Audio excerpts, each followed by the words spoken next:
Assalamualaikum warahmatullahi wabarakatuh. Perkenalkan, nama saya Wofi Wulandia dengan NIM 17262010004, Prodi Teknik Industri Universitas Muhammadiyah Tangerang. Di sini saya mendapat tugas dari mata kuliah simulasi komputer, di mana saya mendapatkan materi tentang menjelaskan tentang apa itu simulasi komputer. Pertama-tama saya ingin menerangkan apa itu definisi simulasi. Simulasi merupakan suatu prosedur kuantitatif yang menggambarkan sebuah sistem dengan mengembangkan sebuah model dari sistem tersebut dan melakukan sederet uji coba untuk memperkirakan perilaku sistem pada ukuran waktu tertentu. Simulasi itu sendiri berguna untuk menggambarkan persoalan atau masalah tanpa harus mengalami kejadian secara langsung.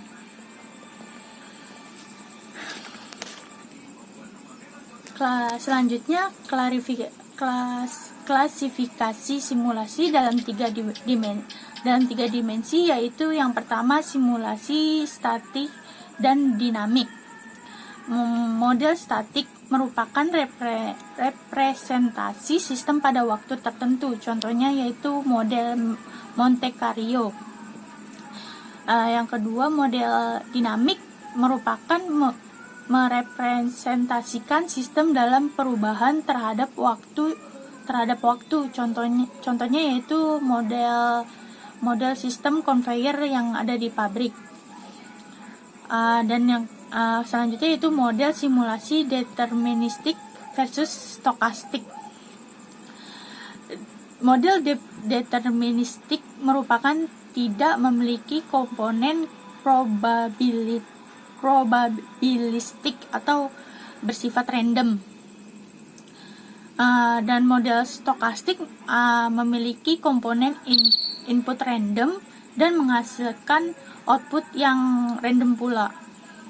Yang ketiga yaitu model simulasi continue versus discrete. Model continue merupakan status berubah secara kontinu terhadap waktu. Contohnya yaitu gerakan pesawat terbang. Model discrete merupakan status berubah secara instan pada titik-titik waktu yang terpisah. Contohnya yaitu jumlah customer di bank.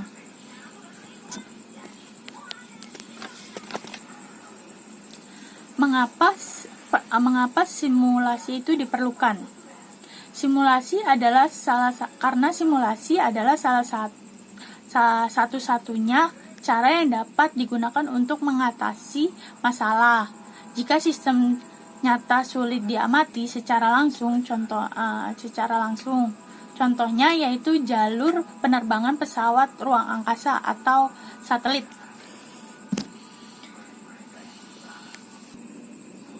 Kemudian aplikasi yang dapat digunakan untuk studi simulasi adalah ada aplikasi desain dengan analisa manufaktur. Yang kedua yaitu mengetahui kebutuhan software dan hardware untuk sebuah sistem komputer. Yang ketiga yaitu mengevaluasi sistem persenjataan baru dalam bidang militer. Yang keempat yaitu menentukan pengaturan dalam sistem inventory atau persediaan. Yang kelima yaitu desain sistem transportasi. Yang keenam yaitu desain sistem komunikasi. Yang ketujuh yaitu mengevaluasi sistem pelayanan dalam bidang perbankan. Dan yang terakhir yaitu mengevaluasi sistem ekonomi dan finansial. Selanjutnya dalam simulasi itu memiliki kekurangan. Dalam kekurangan simulasi adalah yang pertama yaitu simulasi tidak akurat. Teknik ini bukan proses optimasi dan tidak menghasilkan sebuah jawaban, tetapi hanya menghasilkan sekumpulan output dari sistem pada berbagai kondisi yang berbeda. Dalam banyak kasus, ketelitian yang sulit diukur. Yang kedua model simulasi yang baik bisa menjadi sangat mahal, bahkan sering dibutuhkan waktu bertahun-tahun untuk mengembangkan model yang sesuai. Dan yang kekurangan yang ketiga yaitu tidak semua simulasi dapat dievaluasikan dengan simulasi. Hanya situasi yang mengandung ketidakpastian yang dapat dievaluasi dengan simulasi. Karena tanpa komponen acak, semua eksperimen simulasi akan menghasilkan jawaban yang sama. Dan kekurangan simulasi yang terakhir adalah simulasi menghasilkan cara untuk mengevaluasi solusi, bukan menghasilkan